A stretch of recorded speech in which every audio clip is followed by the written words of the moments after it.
what an amazing day in the stock market today. Let's just cut right into business. 5.5% on the S&P. That is just unreal. Last time I seen this was March of 2020 when the COVID lows happened, that rebound. Amazing day. Everything is just up today. Big numbers, double digits.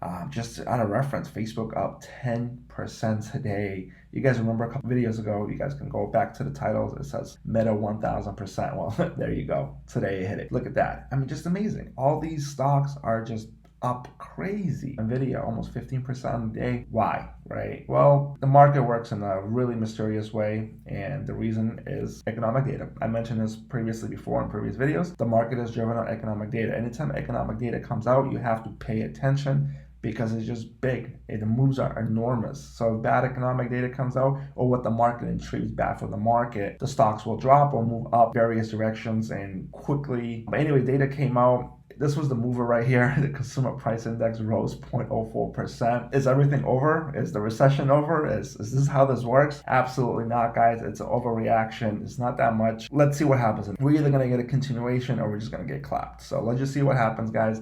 I do have an announcement to make. We did hit our 17th winning play in a row. Let's take a look over here, guys. Yesterday, I was debating myself a lot. I'm like, well, I'm on my 16th winning play, and I'm like, I need to play a secure one, what I thought was good for this uncertain market. I didn't know the data was coming out today, and I was like, okay, let me be conservative. So I said, put my mind to it. The only thing I came up with beyond was earnings was coming up, and I said, well, let's play Tyson Food, TSN. And we bought into Tyson's around 185. We paid for it, and we closed it out today at 3.0. That's about a 70% gain. And guys, it's all in the pudding. You guys can take a look here in our winning trades.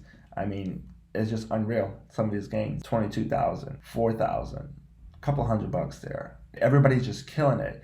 And these plays are really great. And I'm blessed to sit here to tell you guys that we hit our 17th winning trade. I have never done that before, so I don't know how long it can go on. I'm trying to hit 21 so I can call myself savage, but we'll see when that happens. I did take my 18th play, and we're going to talk about that in just a moment. I just want to recap some of the plays that we've done. And taking a look over here, October, 100%. A lot of good gains here, a lot of high percentages. In November, right now, we're at 100% as well. Some of these plays really banked. 70% on this one, another 60% on that one. You guys can do the math. It's real. People get sent out these alerts, just making bread. This past month and a half has been amazing to me, and I'm blessed for that. And hopefully, if you're watching, the blessings will come to you. Or if you already have them, share the blessings, guys. Moving on, guys, to the portfolio. Just take a look here. $5,800, 1,800-day move, 45% of the move in the portfolio. This should not have happened, but it did, and we did some plays on the portfolio as well. We took a AMD cover call, and we took a Roku cover call that we sold off a premium. We sold these for a good amount. You can actually look here. We sold Roku for 110, and we sold AMD for 115. Okay, so 110, 115. And that was about another $225 in profit that we just put into the bank account. And we have our cost averages now. You can take a look here. We already raked in $1,223 worth of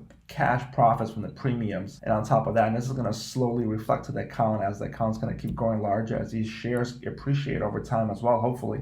But just keep selling cover calls, and we haven't made a deposit yet, so this is all self-growth. It's amazing, guys. Now, if you watch this video to the very end, I am going to share the play that I took, the 18th play, and I'll give a little background on it. And the 18th play that we took was DIA.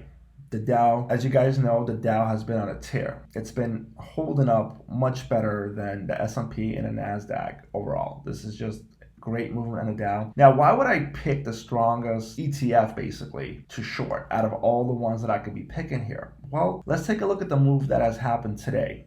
And what was the biggest mover? What was the standalone biggest move? It was the NASDAQ, moved up 7.38%. Now, what does this tell me? It's telling me that cash is rotating back into stocks, as in technology, because the NASDAQ is heavily weighted on technology. Now, money has to rotate, and through my analysis, I'm over here thinking really hard, well, where is this money going to come from? New money can't come. People usually sell off a sector or that goes into it. So safety was what was getting plowed, like Coca-Cola, for example. A lot of safety stocks that are like Visa. There's a whole bunch of them. People just jumped into them like, oh, these companies are going to make money no matter what. So what's going to happen now is the market did have a an amazing day today, but it's unrealistic to hold over the couple next days. The market has to justify the same amount of volume has to come in to support that sell-off, because a lot of people were holding bags and people will unload the bags. Yes, more money came in immediately, but it doesn't mean that it's going to stay that way. And over here, I've pulled up the DIA components, as in the holdings on it, and healthcare is pretty big. Yeah, financial services, which has been